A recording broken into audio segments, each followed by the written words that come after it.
My name is Sidorenko, and I'm the host of this conference. And I also have the pleasure of welcoming you to the conference, to the 5 days of amazing workshops. My workshops are relatively easily digestible, but then at the bottom of this page, there's a special section, big section for commenting. And given that many people have quite limited time resource and they only want to watch best of the best, make sure if you watched the workshop and it really struck a chord with you and you enjoyed the message and you found it useful, make sure you upvote it, because it allows us to then prioritize the watching efforts when we're going to look at replays. So to make it easier for you to navigate the Risk Awareness Week, day one is dedicated to risk management in governance. Everything to do with how to set up risk management, how to establish the relationship with the boards, how to turn risk into risk capital and make it valuable for the shareholders, how to link it with strategy department, finance department, treasury department. That's day three. A lot of interesting, very practical workshops on how to overcome biases, how to deal with heuristics, how to improve expert judgments, opinions, and so on.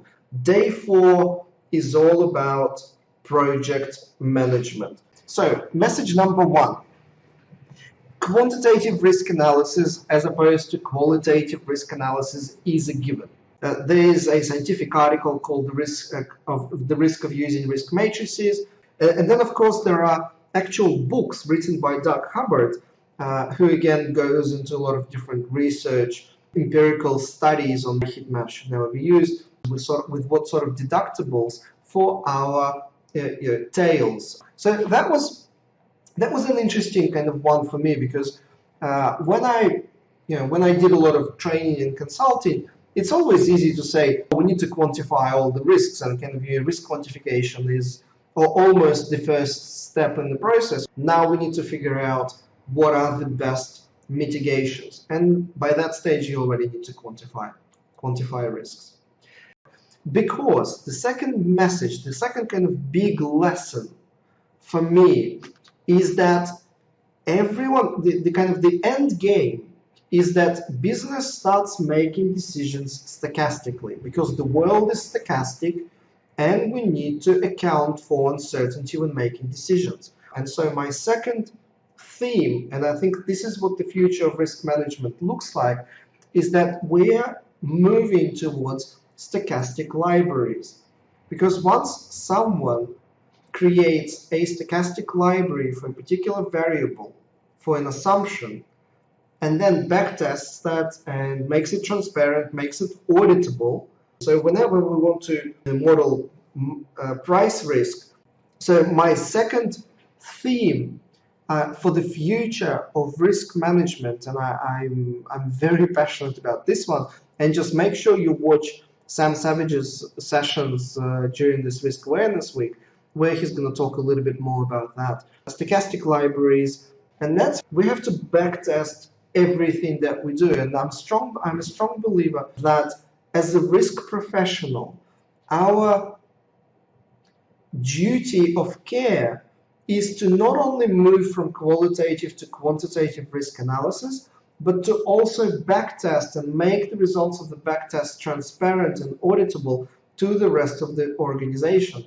We've done this on a number of occasions where it is traditional in the industry to use normal distribution for certain market variables as a very simplistic calculation, because it reduces the calculation power. It was actually leading to bad judgments, or worse judgments than they could have been. And on the 97th confidence interval, the bootstrap that we used did not pass the test, and hence my guess is that many managers out there, then it would be not called risk management. And by the way, ask questions in the comments, click upvote if you found this session valuable, and do not forget to do exactly the same for the other sessions as well that you watch.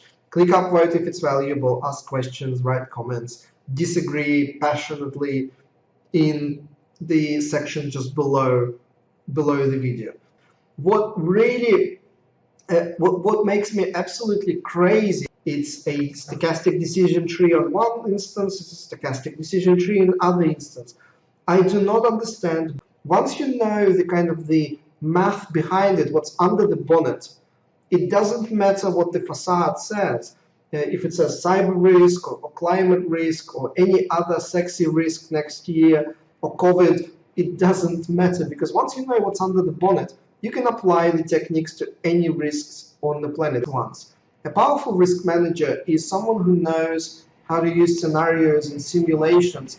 You have to compare, you have to calculate your risk profile, and then you have to compare it to how much you reserve, how much capital you allocate, how much you spend on mitigation for your expected losses, and how much you insure for the tails.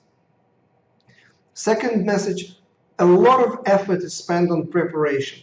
90% of the risk analysis is preparation, is building your distributions, correlating those distributions,